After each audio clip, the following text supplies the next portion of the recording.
Puttu chicken. പുട്ടോ? എന്ത് പുട്ട്? നൂൽപുട്ട്. നൂൽപുട്ടും ചിക്കനുമാ? Okay, done. വൈകുന്നേരം സ്കൂൾ കഴിഞ്ഞ് വന്നപ്പം അപ്പക്കുട്ടനൊരാഗ്രഹം, നൂൽപുട്ടും ചിക്കൻ കറിയും വേണമെന്ന്. കുട്ടികളെന്തെങ്കിലും ഒരു ആഗ്രഹം പറയും, നമ്മളത് സാധിച്ചു കൊടുക്കണമല്ലോ. പിന്നെ ഒന്നും നോക്കിയില്ല, വേഗം നൂൽപുട്ടങ്ങ് ഉണ്ടാക്കാമെന്ന് വിചാരിച്ച് ഞാൻ നൂൽപുട്ട് ഉണ്ടാക്കുവാണ്. ചിലർ പറയുന്നേക്കാം നൂൽപുട്ട് ഉണ്ടാക്കാൻ ഭയങ്കര ബുദ്ധിമുട്ടാണ്. പക്ഷേ എനിക്കത്ര ബുദ്ധിമുട്ട് ഇതുവരെ തോന്നിയിട്ടില്ല കേട്ടോ. നമ്മൾ കറക്റ്റ് അങ്ങ് കുഴച്ചങ്ങ് എടുത്തിട്ടുണ്ടെങ്കിൽ ഇതാ ഇങ്ങനെ സിമ്പിളായിട്ട് സംഭവം ഇങ്ങ് പോരും. ശേഷം ഞാൻ അടച്ചു വെച്ചു, അവിടെ കിടന്ന് വേകട്ടെ. അങ്ങനെ നമ്മുടെ നൂൽപുട്ട് ഇവിടെ റെഡി ആയിട്ടുണ്ട്. നല്ല സോഫ്റ്റ് നൂൽപുട്ടാണ് കേട്ടോ. കറി ഒഴിക്കട്ടെ. അങ്ങനെ അപ്പുക്കുട്ടനിതാ നൂൽപുട്ട് കഴിക്കുകയാണ്.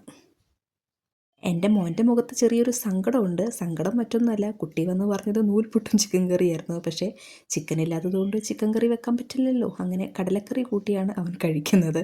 അതിൻ്റെ ഒരു ചെറിയ സങ്കടമുണ്ട്. പെട്ടെന്നാണല്ലോ അവൻ വന്ന് ഇങ്ങനെ ഒരു മോഹം പറഞ്ഞത്, കഴിക്കാൻ തോന്നണമെന്നും. അപ്പം ചിക്കൻ വാങ്ങാൻ പറ്റിയില്ല. പിന്നെ കുഴപ്പമില്ല, ചായയൊക്കെ കൊടുത്തപ്പോൾ അവൻ ഓക്കെ ആയി, നന്നായിട്ട് കഴിച്ചു.